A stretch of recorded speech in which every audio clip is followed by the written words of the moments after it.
Hello दोस्तों, आज हम लोग इस लेक्चर में पार्ट नंबर 40 पढ़ने वाले हैं और इसमें हम लोग अभ्यास प्रश्न स्टार्ट करेंगे जो अपनी एनसीईआरटी बुक पृष्ठ संख्या 204 से 206 पर दिया हुआ है।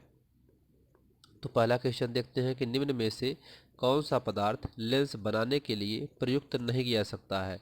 चार ऑप्शन दिए गए हैं: जल, कांच, प्लास्टिक और मिट्टी। तो मिट्टी एक ऐसा पदार्थ है जिसको हम लोग लेंस बनाने में प्रयुक्त नहीं कर सकते हैं।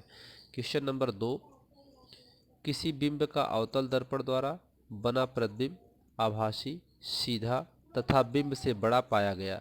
वस्तु की स्थिति कहाँ होनी चाहिए?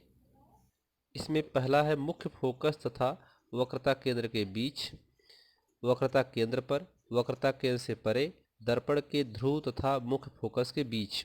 ये कह रहा है कि जो वस्तु है अवतल दर्पण द्वारा उस वस्तु का प्रतिबिंब आभासी, सीधा तथा बिंब से बड़ा यानी वस्तु से बड़ा पाया गया।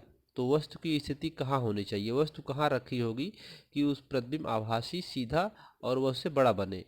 तो ये चार ऑप्शन है। इन चार ऑप्शनों में हम लोग पीछे पढ़ चुके हैं कि जो दर्पण होता है, दर्पण के ध्रुव और मुख्य फोकस के बीच में रखने पर उस वस्तु का प्रतिबिंब जो होता है वस्तु से आभासी, सीधा तथा बड़ा बनता है।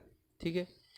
अगला क्वेश्चन है कि किसी बिंब का वास्तविक प्रतिबिंब, वास्तविक तथा समान साइज का प्रतिबिंब प्राप्त करने के लिए बिंब को उत्तल लेंस के सामने कहाँ रखें। यानी यहाँ पर उत्तल लेंस का प्रयोग किया गया है और वस्तु का हमें वास्तविक और समान साइज का प्रतिबिंब प्राप्त करना है वस्तु के। यदि वस्तु जितनी बड़ी है उतना बड़ा प्रतिबिंब होना चाहिए और जो है वास्तविक प्रतिबिंब प्राप्त होना चाहिए। तो यह उत्तल लेंस की वस्तु कहाँ रखी जाए कि हमें ऐसा प्रतिबिंब प्राप्त हो। तो लेंस के मुख्य फोकस पर रखें, या फोकस दूरी की दुगनी दूरी पर, या अनंत पर, या लेंस के प्रकाशीय केंद्र तथा मुख्य फोकस के बीच रखें। तो इसका ऑप्शन बी वाला सही है, फोकस दूरी की दुगनी दूरी पर रखा जाए। फोकस दूरी के दुगनी दूरी पर रखा जाएगा तो जाकर के ये प्रतिबिंब वास्तविक और समान साइज का और वास्तविक प्राप्त होगा। ठीक है। यानी कहने का मतलब कि इसको हम लोग फोकस दूरी की दुगनी अर्थात 2f 1 पे रखा जाएगा, या इसको वक्रता केंद्र उसको बोल सकते हैं, तो वहाँ पर रखा जाएगा तो इसका प्रतिबिंब वास्तविक और समान साइज का प्राप्त होगा। ठीक है। क्वेश्चन नंबर 4 है, प्रश्न संख्या 4, किसी गोली दर्पण तथा किसी पतले गोली लेंस दोनों की फोकस दूरियां -15 सेंटीमीटर हैं। दर्पण तथा लेंस संभवतः हैं। अब इसमें गोली दर्पण और पतले गोली लेंस ये दो चीज़ें यूज की गई हैं और दोनों की दूरियां 15 सेंटीमीटर पे है। तो दर्पण तथा लेंस संभवतः कौन सा है? तो दोनों अवतल हैं या दोनों उत्तल हैं, या दर्पण अवतल तथा उत्तल लेंस है, दर्पण उत्तल तथा अवतल लेंस या लेंस अवतल है। तो इसमें दोनों अवतल लेंस होंगे। जब दोनों अवतल लेंस होंगे तो समान दूरी पर फोकस दूरी बनेगी। ठीक है। अगला क्वेश्चन देखते हैं, क्वेश्चन नंबर 5, किसी दर्पण से आप चाहे कितनी ही दूरी पर खड़े हों आपका प्रतिबिंब सदैव सीधा प्रतीत होता है। संभवतः दर्पण है, यानी दर्पण से हम कितना भी दूर खड़े हों और वह दर्पण में आपका सीधा प्रतिबिंब बनाता है। तो ऐसा कौन सा दर्पण है? तो कह रहा है केवल समतल, केवल अवतल, केवल उत्तल, या तो समतल या उत्तल। तो इन चारों में से समतल अथवा उत्तल, तो समतल अथवा उत्तल हो सकता है। डी वाला ऑप्शन सही है, यानी कि इन दोनों दर्पण में जो है हमारा प्रतिबिंब कहीं भी खड़े हो, हम कितनी भी दूरी पर खड़े हों तो प्रतिबिंब सदैव सीधा और सीधा प्रतीत होता है। ठीक है।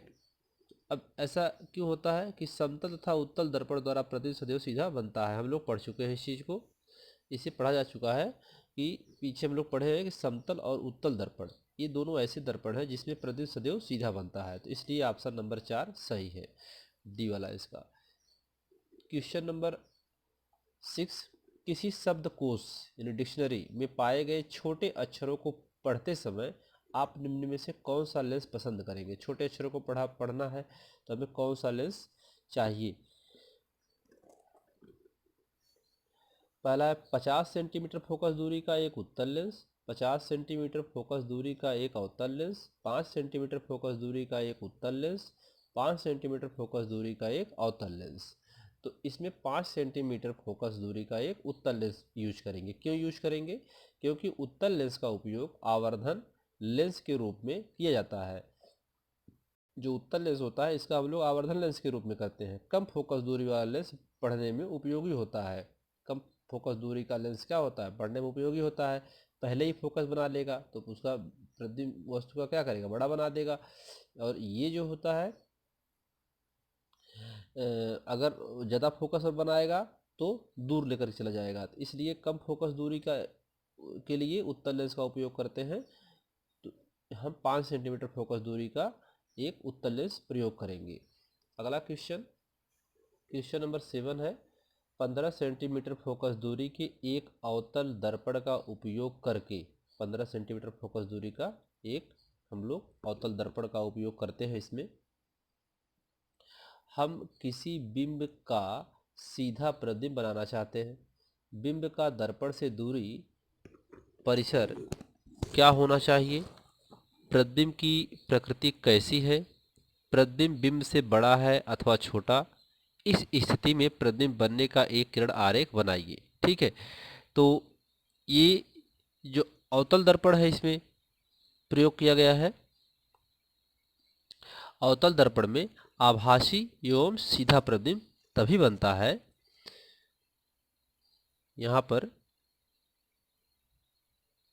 प्रतिबिंब कैसा बनता है और बिंब से दूरी परिसर क्या होनी चाहिए। ठीक है, और सीधा प्रतिबिंब बनाना चाहते हैं, सीधा प्रतिबिंब बनाना है तो ये अवतल दर्पण का उपयोग करके हमें बनाना है। तो अवतल दर्पण में आभासी एवं सीधा प्रतिबिंब तभी बनता है जब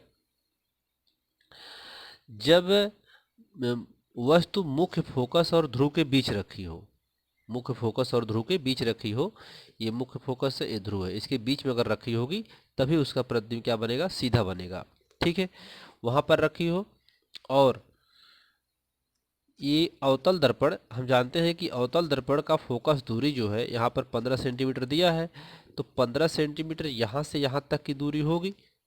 ठीक है, तो 15 सेंटीमीटर होगी तो उससे इस 0 से लेकर के और 15 सेंटीमीटर के बीच में हम कहीं भी उस वस्तु को रखेंगे तो उसका जो प्रतिबिंब है वह आभासी और सीधा प्राप्त होगा। ठीक है, ये फोकस और ध्रुव के बीच में हम कहीं भी रखेंगे तो उसका प्रतिबिंब आभासी और सीधा प्राप्त होगा। इसलिए वस्तु को हम लोग 0 से 15 सेंटीमीटर के बीच में दर्पण के सामने रखना चाहिए, तभी हमें सीधा प्रतिबिंब प्राप्त होगा। ठीक है, तो वही यहाँ लिखा गया है कि बिंब को दर्पण से 15 सेंटीमीटर से कम दूरी पर रखना चाहिए। 15 सेंटीमीटर यहाँ से यहाँ तक की दूरी 15 सेंटीमीटर दिया हुआ है फोकस दूरी, तो 15 से कम पे रखना चाहिए। ठीक है, तभी प्रतिबिंब आभासी तथा सीधा बनता है तथा बिंब से बड़ा बनेगा, और आभासी और सीधा बनेगा और वो से बड़ा बनेगा। और इसमें प्रतिबिंब की प्रकृति क्या है? आभासी और सीधा है, आभासी और सीधा है। प्रतिबिंब का आकार वस्तु से बड़ा, प्रतिबिंब का आकार कैसा है? वस्तु से बड़ा है। ठीक है, तो इस लेक्चर में इतना ही। अगले लेक्चर में हम आपको क्वेश्चन नंबर 8 से लेकर के और क्वेश्चन नंबर 11 तक बताएंगे। और इसमें हम लोग 7 क्वेश्चन कर लिए हैं, तो 11, 8, 9, 10, 11 ये हम लोग 4 क्वेश्चन अगले लेक्चर में करेंगे। तब तक के लिए धन्यवाद।